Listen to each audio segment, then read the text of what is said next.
로마서 1장부터 11장까지를 우리가 강의 말씀으로 드렸는데, 우리가 그동안에 로마서 1장에서 11장까지는 우리의 교리적인 문제, 오늘 우리 신앙인들이 어떻게 하나님께서 우리를 불러 모으셨고, 하나님께서 우리에게 어떻게 왜 은혜를 주시고 우리에게 믿음을 주셔서 하나님의 백성이 되게 하셨는가, 그 전 과정을 1장부터 그렇게 말씀을 했던 것입니다. 그러므로 복음이 삶으로 나타나는 구조가 일관되게 밀고 가는 것이 오늘 우리가 효과적인 신앙의 삶이다, 그렇게 말씀을 드렸는데, 한번 지난 로마서 1장에서부터 11장까지를 우리가 간략하게 한번 요약을 해본다면, 로마서 1장 18절부터 3장 20절까지는요, 우리가 죄인이다. 그래서 로마서 3장 10절에는 세상에는 의인이 없나니 하나도 없다. 그래서 온 인류는 죄 아래 구속되어 있었다. 그러므로 우리 인간은 전적 타락된 인류, 그래서 우리는 무능하다라는 것을 우리가 3장 20절까지 말씀을 드렸고, 3장 21절부터 5장 21절까지는 이제 바로 하나님께서 우리를 의롭게 여겨주시는데, 무엇 때문에? 우리를 선택해서 우리에게 믿음을 주어서 믿음을 통해 우리가 신앙의 고백을 이루어지게 하시고, 그 신앙의 고백이 이루어진 백성에게 하나님께서 너는 의롭다, 하나님이 우리의 원죄를 다 하얀 깨끗하게 다 정리하셨다. 그래서 우리 로마서에서 우리 사도 바울이 강조한 것처럼 이신칭의를 신학적으로 정리가 되었던 것입니다. 그래서 우리 주님께서 우리를 위해 돌아가셨고, 우리는 은혜 중심으로 구원을 받은 백성이다라고 십자가를 충분하게 설명을 드렸습니다. 그러므로 이제 제 세 번째로는 6장부터 8장까지가 강조사항으로 우리 성도님들에게 새벽마다 말씀을 드렸는데, 바로 무엇입니까? 오늘 우리는 구원받은 백성이 어떤 길을 걸어가야 되느냐, 세상의 길을 걸어갈 것인가, 하나님께서 우리 레위기서에서 말씀한 것처럼 내가 거룩하니 너도 거룩하라 라는 거룩한 백성의 길을 가라고 오늘 우리에게 말씀하셔서, 그것이 바로 오늘 우리를 그 거룩한 길에 지금 현재 진행형이라는 것이죠. 그래서 로마서 8장 1절을 강조해서 보면 그리스도와 연합해라.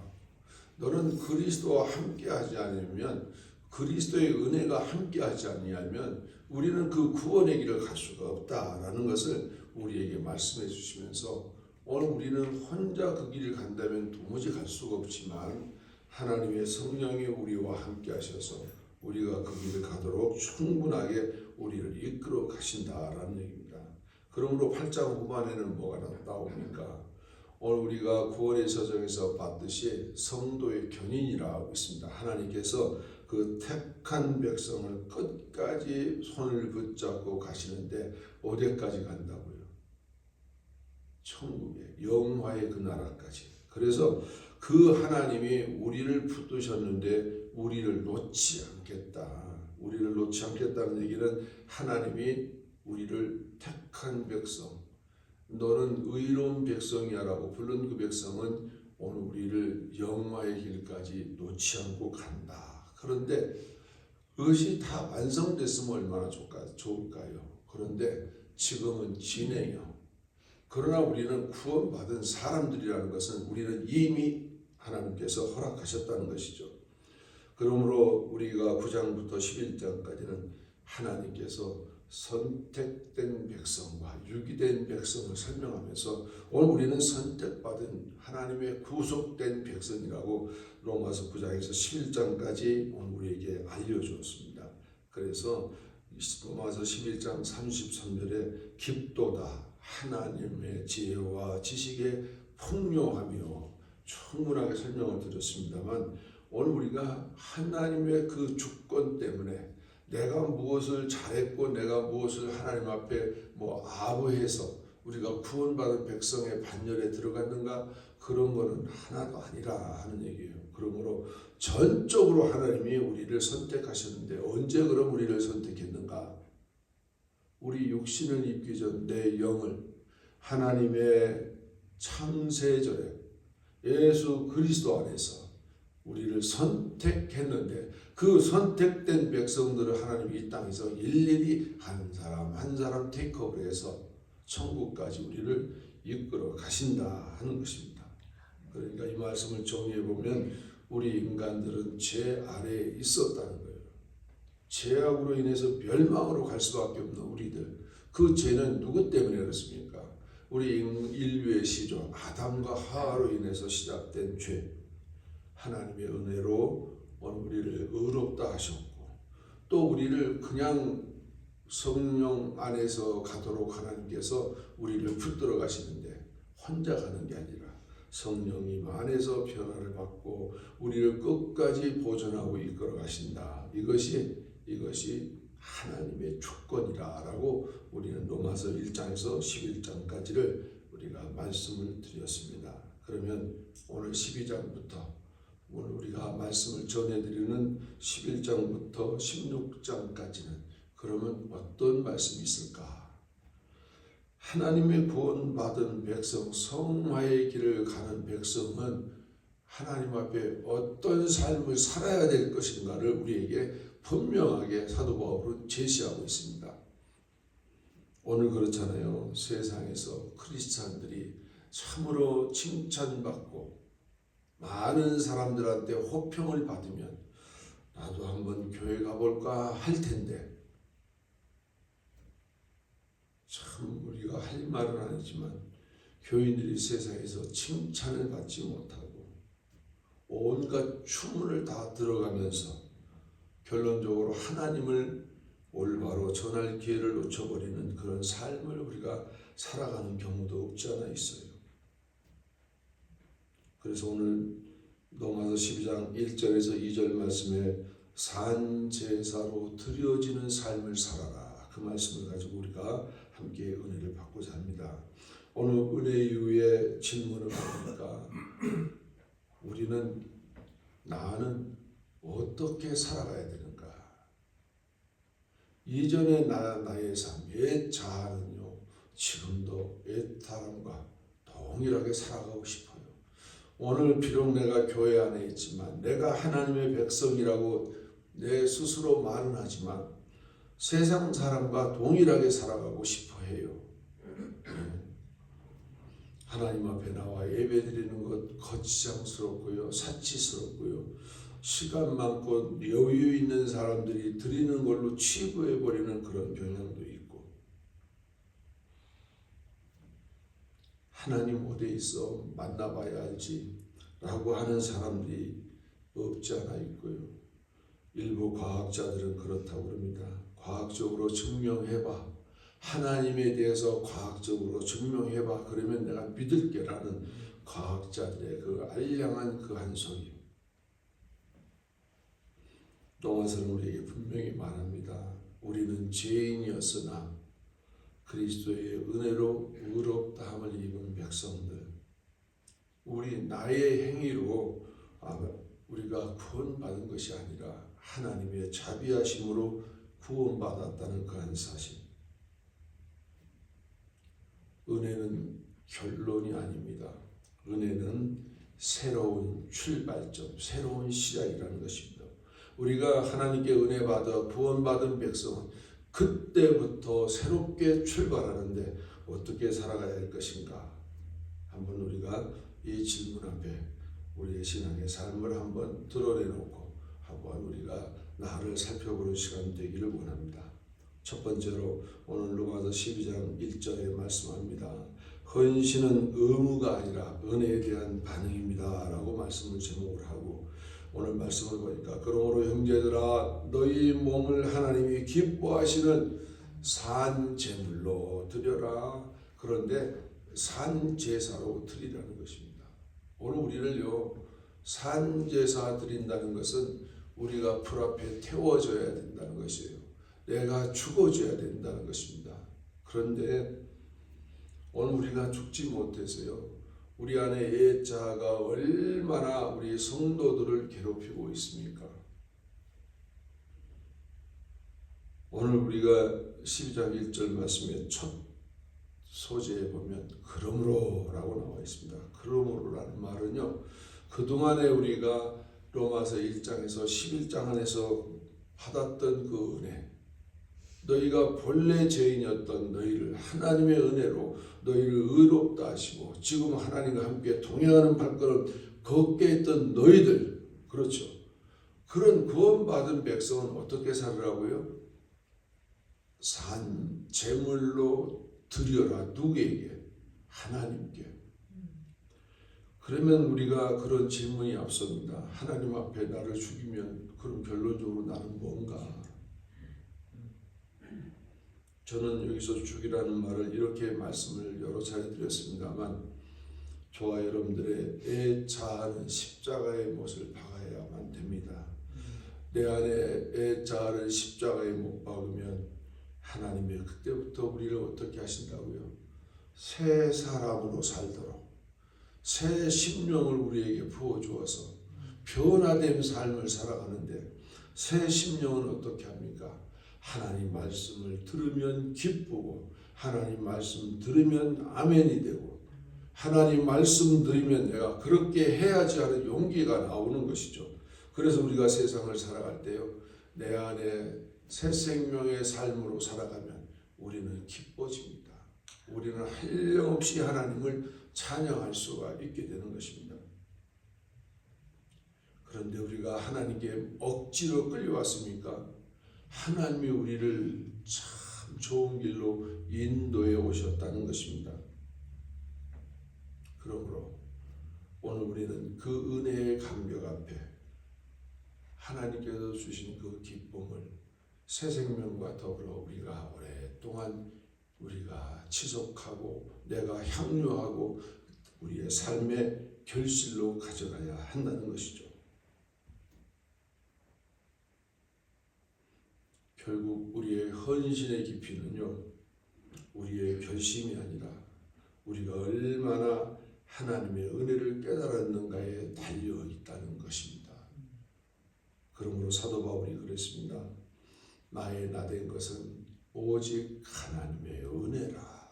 사도 바울이 그랬던 것처럼 오늘 저와 여러분들에게도 하나님의 은혜로 지금도 우리가 성화의 길을, 내가 하나님 앞에 산제물로 지금도 드려져서 나의 못된 성품이 나올 때마다 그거를 꺼내서 십자가에 못 박고 내 안에 새 생명이 나를 이끌어 가도록 우리는 제물의 온전함을 하나님 앞에 드리는 저와 여러분 되기를 축원합니다.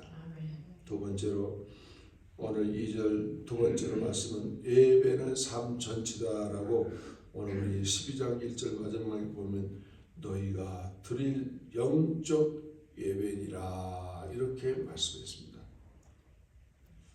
오늘 우리는 소위 말해서 헌신을 가리켜서 영적 예배라 그렇습니다.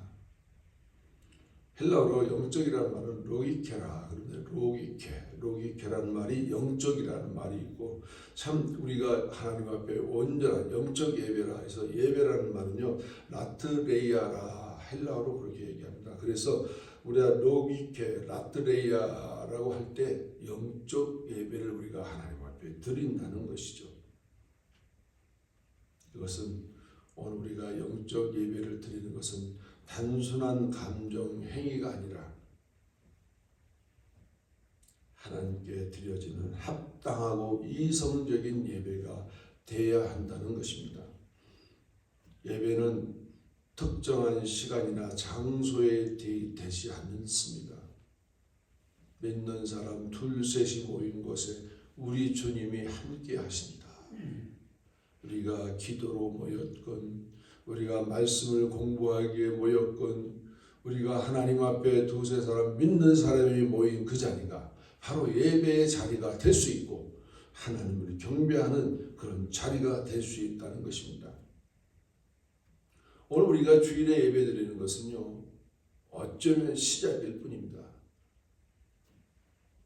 우리의 삶은 예배 이후의 삶이 우리에게 나타나야 된다는 것이죠. 우리가 한 주간을 살아가면서 우리가 예배와 동일한 마음과 동일한 자세로 한 주간을 하나님 앞에서 살아가야 된다는 것이죠. 그런데 우리는 우리를 돌아보면요, 하나님 앞에 살아가려고 노력하는 것보다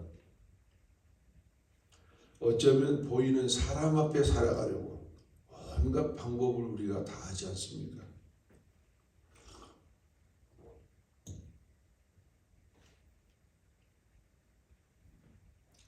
우리가 어떤 말을 하고 어떤 선택을 하며 어떤 태도로 살아가는지가 곧 예배라는 것입니다. 오늘 우리는 교회에 와서 하나님 앞에 경건한 마음을 갖는다고 우리가 찬송하고 예배드리고 말씀 듣는 것, 이것만이 예배가 아니라 우리는 이 자리를 시작으로 해서 내가 오늘 하루를 출발하면 지금부터 우리가 예배가 시작되는 것입니다.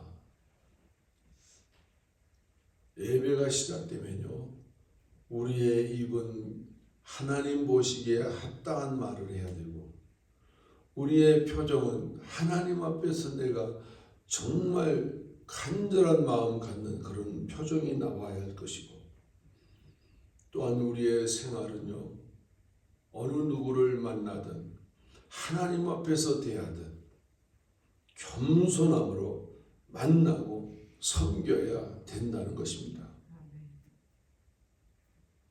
하나님은요, 형식보다 우리의 삶, 우리의 모습 그대로를 하나님이 보시고 그걸 받으시기를 원하신다는 것이죠. 우리가 일주일에 한 번 주일날 예배 드리는 것만 보시고서 판단하시기를 원하는 것이 아니라 그 예배를 드렸던 그 자세를 가지고 한 주간을 살아가는가, 우리 하나님은 내 안에서 나를 점검하고 나를 살펴보시고 계신다는 것입니다. 그러므로 우리 예배는요, 드리는 것으로 끝나는 것이 아니라는 것이죠. 오늘 우리는 예배를 다른 말로 표현하면 내가 살아내는 것이다. 결론이 그렇습니다. 그랬더니 어떤 목사님이 그러시더라고요. 주일날은 예배 드리러 오는 것이 아니라 내가 한 주간 예배 생활을 하나님 앞에 보고하는 자리다. 저도 그 말에 동의를 합니다. 그렇습니다. 우리는 교회 밖에 나가면요, 아무 말이나 그냥 할 수 있어요. 우리가 예수 믿기 전 사용했던 언어들이요, 튀어나와 사용할 수가 있어요. 그러나 그 자리가 하나님이 지금 계신다면 내가 이런 언어를 사용하는 것이 합당한가? 내가 이런 말을 하는 게 합당한가? 내 삶을 하나님 앞에 내가 지금 드려주고 있는 실제인가? 오늘 우리가 일상을 하나님 앞에 드리는 자세로 우리가 살아간다면 그 삶 자체가 향기로운 제사가 되어질 줄로 믿습니다. 그러므로 우리의 예배는 끝나는 것이 아니라 나의 삶의 시작이 되어지는 것이다. 한순간 한순간 살아가는 그 모든 것이 곧 우리는 예배가 되어진다라는 것을 사도 바울은 오늘 우리에게 강조하고 있습니다. 세 번째로 우리 로마서 12장 2절 말씀을 통해서 변화는 밖에서가 아니라 안에서 시작되어야 된다. 말씀합니다. 이 세대를 본받지 말고 오직 마음을 새롭게 함으로 변화를 받아 그랬습니다. 우리 사랑하는 성도 여러분, 바울은 두 가지를 동시에 말합니다. 하나는 이 세대를 본받지 말라 그렇게 얘기합니다. 이는 곧 겁의 명령이 아닙니다. 곧 다른 하나는요, 그렇게 해서 변화를 받아라. 우리의 자아를 벗어버리고 새 사람으로 변화를 해라. Change mind. 이것은요, 사도 바울이 하나님의 백성들을 향해서 적극적인 명령에 속합니다. 여기에 핵심은 환경이 아니라 우리의 마음의 자세입니다.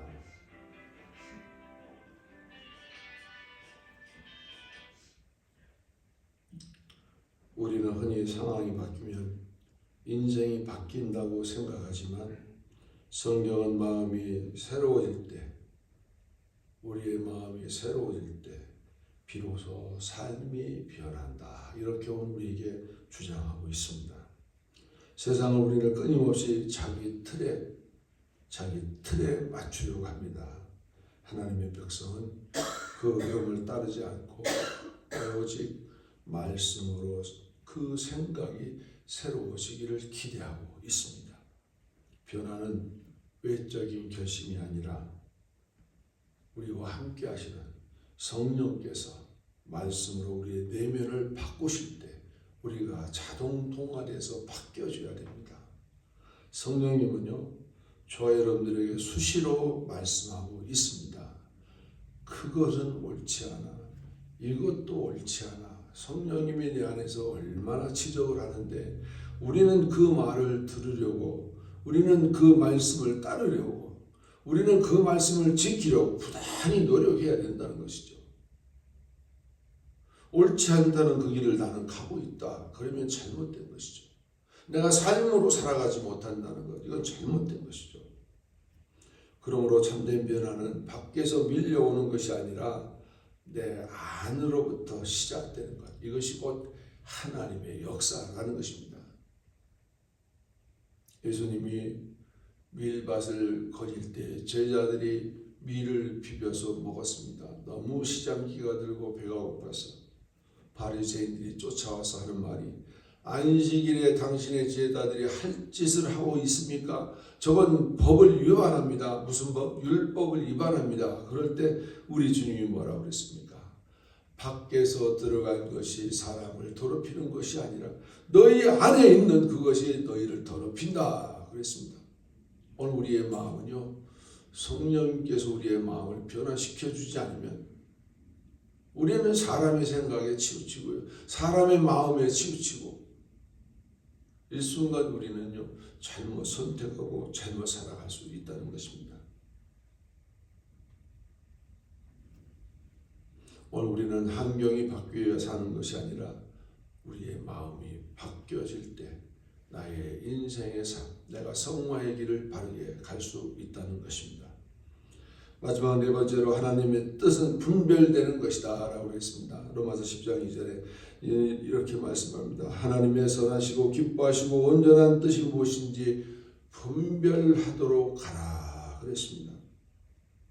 이 성도 여러분, 마음이 새로워진다는 것은요, 내 안에 새 마음이 활동하기 시작한다는 것입니다. 그 다음 단계가 그래야만 열려진다는 것이죠. 우리의 옛 자아는요, 무능력해질 정도로 십자가에 못 박고 그 자세가 없어져야 된다는 것입니다. 우리는요, 너무 연약해서 옛 생각에 붙잡혀 살아갈 때가 얼마나 많습니까? 그래, 그 말이 옳지, 그 생각이 맞지. 우리는 세상 생각에 집중할 때가 얼마나 많습니까? 아, 그 사람이 맞아, 저 사람도 맞아. 우리는 하나님 말씀에 포커스를 맞춰야 된다는 것입니다. 내주하시는 성령 하나님은 곧바로 하나님을 분별하는 삶으로 이어가도록 오늘 우리를 이끌어 가신다는 것입니다. 바울의 한 세 가지 하나님의 뜻을 말씀드리자면, 하나님의 뜻은요 반드시 선합니다. 하나님의 뜻이면 반드시 하나님이 기뻐하신다는 것입니다. 또한 하나님의 뜻이면요 반드시 완전한 길로 나아간다는 것입니다. 이는 단순한 정보를 아는 것이 아니라 삶 속에서 경험이 확인되는 하나님의 인도하심이라. 오늘 이렇게 우리가 말씀드릴 수 있습니다. 우리의 그 속사람이 변하지 않으면요, 우리의 상황은 자기 기준 판단이 옳다고 주장합니다. 그러나 마음이 새로워지면요, 하나님 말씀이 옳다라는 분별이 온다는 것이죠. 같은 상황 속에서도 무엇이 옳은지, 무엇이 하나님을 기쁘게 하는 것인지 보이지 않을 때가 있습니다. 그런데 우리는 분별을 가져야 됩니다. 분별을 가져야 돼요. 그래서 우리가 변화의 마음을 가져야 된다는 것입니다. 말씀 안에 거할 때 우리는 점점 더 하나님의 뜻에 민감해지고 그 뜻을 살아가는 것이 바로 오늘 우리들의 신앙인의 삶입니다. 오늘 저와 여러분들에게 한 가지 주목할 말씀드립니다. 말씀이 없으면요, 사람들을 판단하고 모든 것을 판단합니다. 그런데 말씀이 있으면 분별을 합니다. 무엇이 옳고 그렇고 분별은 말씀이 있어야 된다는 것입니다. 결론입니다. 우리는 이미 하나님의 은혜를 받은 사람들입니다. 다시 말씀드리면 오늘 우리는 죄에서 건짐받고요, 멸망에서 건짐받았다는 것이죠.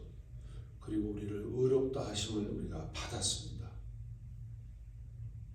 의롭다 한 자들을 하나님이 너는 내 아들이라 양자 삼아 주셨다는 것입니다. 그래서 신학자 칼빈이 이렇게 주장합니다. 우리 성경의 로마 서신서를 보면 구원의 서정을 말하고 있는데 오늘 우리에게 말합니다. 너는 이 구원의 서정에 옳게 살아가고 있느냐? 그렇다면 이제 우리의 삶은 분명한 방향으로 가져가야 합니다. 더 이상 나를 위해 사는 삶이 아니라 하나님께 드려지는 삶을 살아가시기를 축원합니다.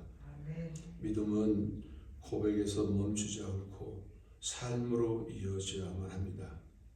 예배는 예배당에서 끝나지 않고 일상 속에서 계속 되어져야 하는 것입니다. 하나님은 우리의 일부가 아니라 전부를 원하시고 계십니다. 어떤 분이 그러시더라고요. 서로 사랑하는 사이인데 마음이 두 갈래로 나뉘어져 있으니까 하는 말, 그러지 말고 나한테 전부 올인해서 살면 안 돼, 이렇게 말하는 걸 들어보죠. 맞습니다. 우리의 마음을요, 나누는 것은 하나님이 원치 않습니다. 내가 세상도 적당히 따르고, 내가 세상과 적당히 타협하고, 내가 세상 것과 함께 살아가려고 한다면 하나님이 원하지 않는다는 것입니다. 내가 하나님께로 오히려 하면 하나님께서 그 다음은 나의 삶을 책임져 주신다는 것입니다. 그럴 때 나의 필요한 것을 하나님이 이것도 하게 하고 이것도 하게 하고, 그래서 내가 살아가는데 필요한 것들을 공급받게도 하시고, 그래서 많은 사람들 앞에 자랑할 수 있게 해 주시는 분이 바로 하나님이시라는 것이죠. 오늘 우리는 우리의 생각과 우리의 시간, 그리고 우리의 관계와 선택까지도 주님께 드려야 됩니다. 내가 누구와 관계를 갖느냐, 내가 누구를 내가 선택하느냐, 이런 문제도 주님께 맡겨야 됩니다. 내가 주관하고 내가 판단한다면 그것은 우리가 하나님 앞에 산제사 드리는 것은 아니다 라고 말씀드립니다. 오늘 이 자리에서 우리가 다시 한번 결단하십시다. 은혜로 받은 구원의 삶, 오늘 그 삶을 드러내는 믿음의 길을 걸어가시기를 축원합니다. 기도하겠습니다. 은혜로우신 하나님 아버지, 오늘도 귀한 말씀을 통하여 우리의 삶을 돌아보게 하시니 감사합니다. 주님, 우리는 은혜로 구원받은 자들임을 고백합니다. 그러나 그 은혜에 합당한 삶을 살지 못했던 우리의 모습을 용서하여 주옵소서. 이 시간 결단합니다. 우리의 몸을 하나님이 기뻐하시는 산 제사로 드리게 하시고 예배가 교회 안에서 끝나는 것이 아니라 삶 속에서 이어지게 하여 주시옵소서. 주님, 이 세대를 본받지 않게 하시고 마음을 새롭게 하여 우리가 날마다 변화되는 삶을 살게 하여 주시옵소서. 우리의 생각과 판단이 아니라 하나님의 선하시고 기뻐하시고 온전하신 뜻을 분별하며 살아가게 하옵소서. 주님, 우리의 삶 전체가 주님께 드려지는 예배가 되게 하시고 가는 곳마다 주님의 향기를 나타내는 삶이 되게 하옵소서. 말씀을 붙들고 살게 하시고 은혜에 반응하는 헌신의 삶을 살게 하옵소서. 이 모든 말씀 예수 그리스도의 이름으로 기도드리옵나이다.